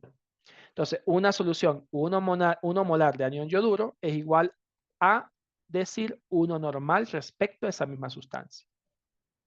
¿Ok? Otra manera de verlo es así. 2 aniones yoduro liberan o producen 2 electrones. Entonces, un anión yoduro debe liberar ¿cuántos electrones? 1. ¿Ya? Entonces, por eso puedo decir aquí, una solución 1 molar es 1 normal. O si es 2 molar, sería 2 normal. O si es 3 molar, sería 3 normal y así sucesivamente. ¿Ok? Para esa situación. Entonces, bueno, hagamos ese cálculo rapidito. A ver. ¿Qué les estoy pidiendo allí? Que calculen la normalidad para una solución en donde el soluto va a experimentar una reacción redox. Entonces tenemos, halle la normalidad de una solución que contiene esos gramos de ácido ascórbico. Aquí está la fórmula del ácido ascórbico y aquí está la fórmula química y aquí la fórmula estructural del ácido ascórbico, que es lo que nosotros conocemos como vitamina C. Entonces, halle la normalidad de una solución de ácido ascórbico de vitamina C que contiene esta cantidad de esa sustancia disuelto en 250 mililitros. Si la semirreacción que tiene lugar es esta que vemos aquí. Entonces, ¿qué estamos viendo allí? Que el ácido ascórbico se está oxidando o se está reduciendo.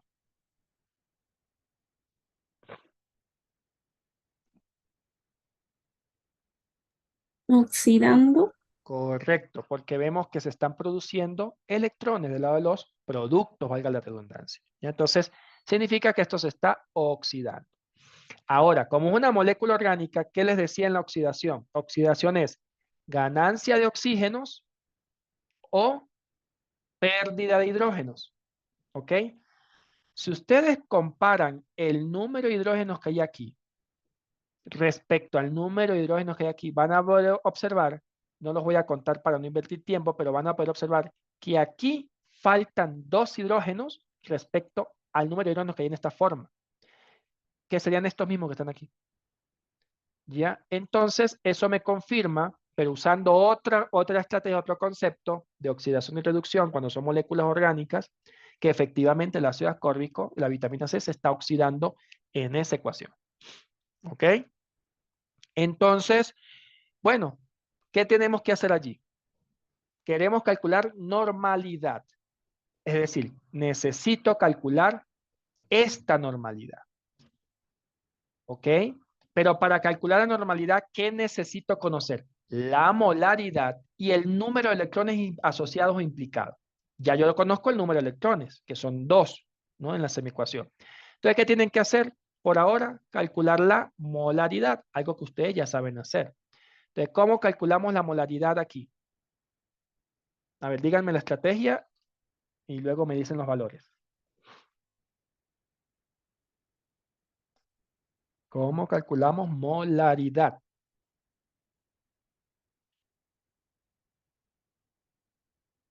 La cantidad del soluto sobre el volumen Correcto, en la el cantidad de sólido. soluto en moles, ¿no? La cantidad de moles de soluto Sí. Ujú. dividido para 1 litro, Acá. ¿ya? Ok, pero, entonces, ¿cómo obtengo yo los moles? Esos moles, cómo los encuentro? ¿Cómo los calculo? Con el equivalente químico. No, porque estamos hablando de moles, por ahora de moles, no de equivalente químico, de Hago moles. la conversión de Exacto, 6,34 a moles. correcto. Agarro estos 634, los relaciono con la masa molar de esa sustancia y ya tengo moles. Listo, ya tengo moles. Ahora, ese número de moles, ¿para cuánto volumen lo voy a dividir?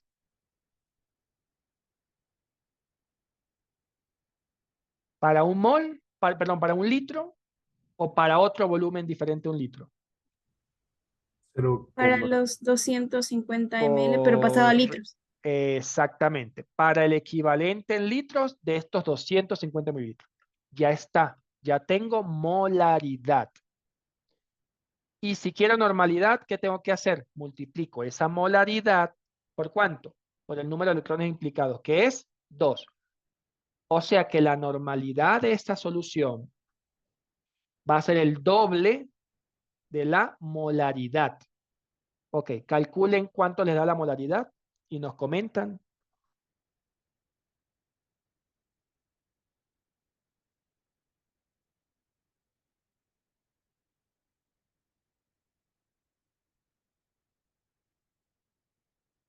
Por aquí tal vez puedo hacerlo, a ver, por acá pudiese ser. Yo quiero moles de ese ácido ascórbico. Para simplificar voy a colocar ácido ascórbico. ¿Ya? Igual a qué? A 6,34 gramos de ese ácido que multiplica a la masa molar. Es decir, 1 mol sobre 176,126 gramos. Gramo, me queda moles. ¿Cuánto le da ese valor?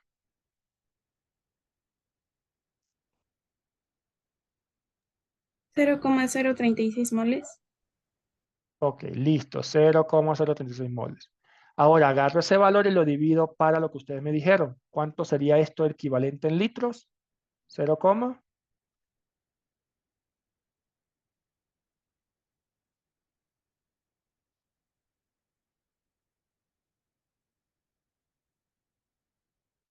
250 mililitros, la cuarta parte de 1 litro. 0,25. Correcto, 0,25. 0,25 litros. O sea que la molaridad sería ¿cuánto? Esto Cero dividido por coma 144. 0, lo demás confirmen, por favor. Sí. ¿Sí? Ok, listo. Entonces la molaridad es 0,144. Pero si yo me voy a esa ecuación matemática, sería normalidad igual a molaridad por número de electrones. O sea que sería esto multiplicado por 2, es decir que la normalidad es 0,288. ya está. 0,280, no se ve bien la n ahí, pero bueno, voy a colocar aquí abajo. Normalidad. ¿Ya? Y listo, eso es todo. ¿Ok? ¿Alguna pregunta hasta aquí? ¿no? Bueno, ya vamos a ir Dije, cerrando. Ajá. ¿por qué le multiplico por 2? Disculpe. Por estos dos electrones. Por los dos electrones que está produciendo, los que están asociados en la reacción. No sé qué se me... Aquí está. Por estos dos. Porque, además, recuerda esta formulita. Normalidad igual a molaridad por E negativo, por electrones. Si hay uno, multiplica la molaridad por uno. En ese caso, la normalidad y la molaridad tienen el mismo valor. Pero si es 2, 3, 4, 5 electrones los que están implicados en la reacción, pues tendría que multiplicar la molaridad por ese valor, por ese número de electrones. ¿Ya? ¿Sí? Sí, ahí está claro, Inge. Ok. Bien, entonces, ¿cuál es la cuestión de este tema de normalidad? O sea, en términos prácticos me refiero, que uno tiene que conocer la reacción electroquímica o la disociación. Uno tiene que saber que el ácido es fuerte o es débil, o que la base que estoy usando es fuerte o es débil, para saber si se disocia parcial o totalmente, porque, insisto, porque la normalidad depende de eso. ¿Ok? De cómo reacciona la sustancia. Ok, entonces, un poco para aprovechar los 10 minutos que me quedan, porque me dijeron que era hasta las 8. Como ya les he venido diciendo, hay técnicas de análisis químico que se utilizan en el ámbito ambiental, en el ámbito geológico, para análisis de materiales, de muestras, que pueden ser valoraciones ácido-base, como la que ustedes hicieron ayer, pero también puede ser otras estrategias de valoraciones en donde la reacción química que fundamenta la técnica de valoración o titulación es diferente a ácido-base. Por ejemplo, las valoraciones o titulaciones redox, como ya insistentemente le he venido diciendo. ¿Ya? En este caso, la idea clave que hay que tener aquí es, en cualquier valoración, ¿ya? Es que el número de equivalentes químicos del oxidante debe ser igual al número de equivalentes químicos del agente reductor. ¿Ya? En términos ácido-base, es como decir, no sé si aquí la tendrá, bueno, es una ecuación. Hay algunos grupos que utilizaron esa ecuación que está aquí. ¿Ya? ¿Por qué se utiliza esa ecuación? Porque esta ecuación esconde algo. ¿Por qué es igual? ¿Qué es lo que está escondiendo que no se ve así muy fácilmente esa ecuación? Si nosotros asumimos, voy a colocarlo, no sé si por acá pueda utilizar, en un momento voy a darle compartir pizarra. Ya, creo que ahí ya debería estar viendo la pizarra. Entonces yo tengo volumen, ¿no? De una solución multiplicado por la normalidad de esa solución o por la molaridad.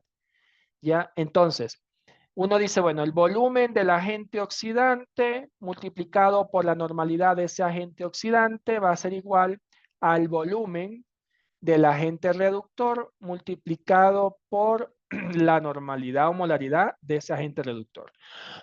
Esto es como que decir que el volumen del ácido multiplicado por la molaridad del ácido es igual al volumen del ácido multiplicado por la normalidad del ácido. Entonces, ¿qué es lo que esconde esta ecuación matemática? Voy a ponérselo de manera lo más sencillo que puedo. Asumamos que el volumen que yo gasté o usé de esa solución que actúa como agente oxidante es 1 litro. 1 litro. Y asumamos que la normalidad o molaridad es 1. Si es normalidad, sería un equivalente químico dividido para 1 litro. ¿Correcto? Porque es 1 normal. Para darle el ejemplo lo más sencillo que pueda. Esto aquí viene siendo igual. Asumamos que aquí el volumen también es 1 litro, que yo valoré o titulé 1 litro de la otra solución. En la práctica, en la práctica ayer, ustedes usaron, ¿cuánto era? 5 mililitros de lo que tenían en la fiola, de lo que iban a titular. Y bueno, y dejaron caer desde bureta el volumen que les daba entre 4 a 5 mililitros. Pero aquí, repito, por hacerlo fácil numéricamente, vamos a asumir que gastaron 1 litro, valoraron 1 litro. La normalidad de este agente era 1 normal y aquí vamos a suponer lo mismo, que es un equivalente químico de esta solución reductora sobre 1 litro. Si nosotros simplificamos, al simplificar vamos a tener 1 litro, 1 litro, 1 litro, 1 litro. ¿Qué me queda? Lo que me queda al final es un equivalente químico es igual a un equivalente químico. ¿Ya? O si esto fuese molaridad y molaridad, al final me quedaría 1 mol es igual a 1 mol. Entonces, ¿qué significado tiene eso? Voy a escribir por aquí. Un equivalente químico es igual a un equivalente. Eso lo que significa es que o 1 mol es igual a 1 mol. ¿Eso qué significa? Significa que, por ejemplo, si es que yo tengo en la solución 1 mol de iones hidrógeno, que sería 1 mol de ácido, ¿ya? Ese mol de ácido tiene que reaccionar con 1 mol de iones hidróxido. Por ejemplo, si es una reacción ácido-base. ¿Para qué? Para que haya una neutralización, ¿ya? De todos los iones hidrógenos, porque recuerden que dice Arrhenius, cuando esto se combina con esto, ¿qué me forma? Cuando los iones hidrógenos reaccionan con los iones hidróxidos, ¿qué me forma? Agua. Agua, Agua. que es el resultado de una especie química neutra que no me va a contribuir ni a un pH ácido ni a un pH básico. ¿Ok? Entonces, creo que aquí tengo que ir así, aquí les menciono que en las valoraciones redox, perdón, cerré lo que no debía. Cuando en las valoraciones redox, el número de equivalentes químicos del agente oxidante debe ser igual al número de equivalentes químicos del agente reductor, lo que significa es justamente que el propósito es que hacer reaccionar todo el agente oxidante con una cierta cantidad del agente reductor. Pero esa cantidad de agente reductor que se invierta tiene que ser en términos de equivalentes químicos igual al número de equivalentes químicos que haya del agente oxidante en el otro envase, en el otro frasco. ¿Ok? No sé si me estoy dando a entender. Si yo tengo una solución 1 molar de ácido clorhídrico, para neutralizar una solución 1 molar de ácido clorhídrico, ¿cuánto debo necesitar, por ejemplo, de hidróxido de sodio? 1 molar igual. Exacto, 1 molar igual. ¿Ya? En ese caso. ¿Ok? Pero si yo tengo una solución 1 molar de ácido sulfúrico, ¿ya? ¿Cuántos moles de iones hidrógenos tiene cuántos moles de iones hidrógeno se disocia cuando se produce cuando se disocia totalmente 1 mol de ácido sulfúrico? 2. 2, correcto. 2. Entonces, si yo tengo una solución 1 molar de ácido sulfúrico, pero como es un ácido diprótico, la solución viene siendo 2 molar en términos del ion hidrógeno. Entonces ahí vendría haciendo la pregunta, entonces, ¿qué concentración se requeriría, por ejemplo, de hidróxido de sodio para neutralizar una solución 1 molar de ácido sulfúrico?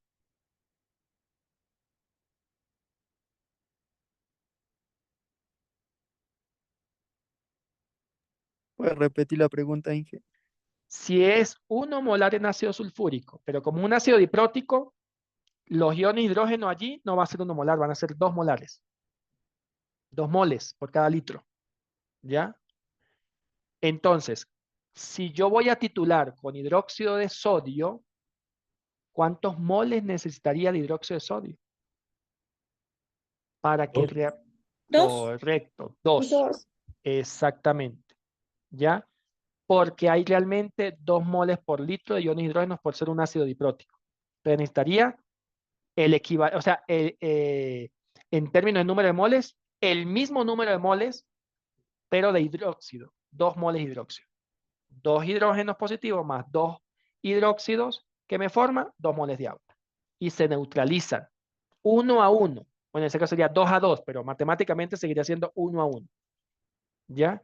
Entonces, las valoraciones redox o las valoraciones ácido-base, ¿ya? Tienen que llegar a ese término.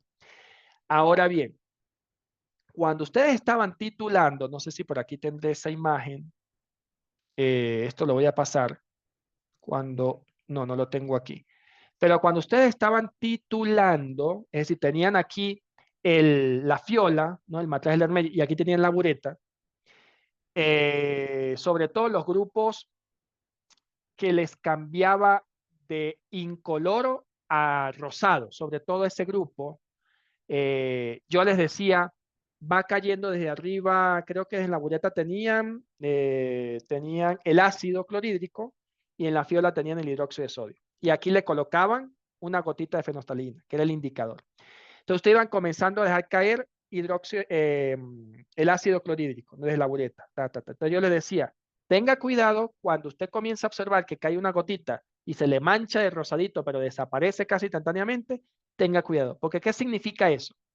Significa que ya usted, cada vez que antes agregó gota de ácido clorhídrico, ese H+, ¿con qué estaba reaccionando que estaba aquí? Con el OH negativo, con el hidróxido. ¿Ya? Cuando ya observa el cambio de color, pero así temporal, significa que ya le quedan muy pocos iones hidróxidos por neutralizar. Le tendría que ir bajándole la velocidad. ¿Ya? Ahora, cuando consume todo el hidróxido, supóngase que usted tenía aquí 3 moles de hidróxidos, ¿ya? Entonces, ¿cuándo se neutralizan estos 3 moles de hidróxidos? Cuando usted haya dejado caer un volumen tal desde la bureta que haya adicionado 3 moles de ácido, 3 moles de protones. Ahí se neutraliza. 3 moles de hidróxidos reaccionan con 3 moles de iones de hidrógeno y me producen 3 moles de agua. Ahí neutraliza. Pero en ese momento a eso se le conoce como punto de equivalencia en la técnica de titulación o valoración. Pero ese punto de equivalencia uno no lo ve. Uno lo que ve es cuando ocurre ese viraje de color, ya bien sea de incoloro a rosado, como lo hicieron algunos grupos, o bien sea de rosado a incoloro, como lo hicieron otros grupos. Uno ve el cambio de color, pero cuando ya ocurre el cambio de color, significa que ya el medio de esa solución es muy ligeramente ácido, aquellos grupos que dejaron caer ácidos de bureta, o muy ligeramente básico, aquellos grupos que dejaron caer base desde bureta. ¿Ya? A ese punto se le conoce como punto indicador o punto de titulación. ¿Ya? Es decir, es un poquito después a cuando realmente se neutralizaron las sustancias. Por eso yo les decía a los que titularon con el ácido a su base que prepararon, yo les decía que el rosado sea muy tenue, muy ligero, ¿ya? Porque si era muy intenso, significaba que estaban más alejados del punto de equivalencia. Ya no sé si un poco me di a explicar, pero eso un poco lo podemos trabajar la siguiente semana. Ya, porque la siguiente semana vamos a ver soluciones, entonces vamos a seguir hablando un poco de esto. ¿Ok? Entonces, bueno, eso sería básicamente lo que les quería comentar para cerrar con el tema 2. Así que, si quieren, le toman alguna captura a ese ejercicio que ya está resuelto, ¿ok? Que tiene que ver también justo con titulación, ¿ya? Pero una titulación por la vía redox. Y bueno, aplicaciones, como ya mencioné por ahí alguna, pues hay muchas aplicaciones que a lo mejor utilizarán ya en algún análisis que les interese luego. Así que bueno, eso sería todo. Así que les agradezco por haberse unido a esta sesión a fin de recuperar por adelantado la sesión de mañana por el día de feriado. Si hay alguna pregunta, estoy dispuesto a responder.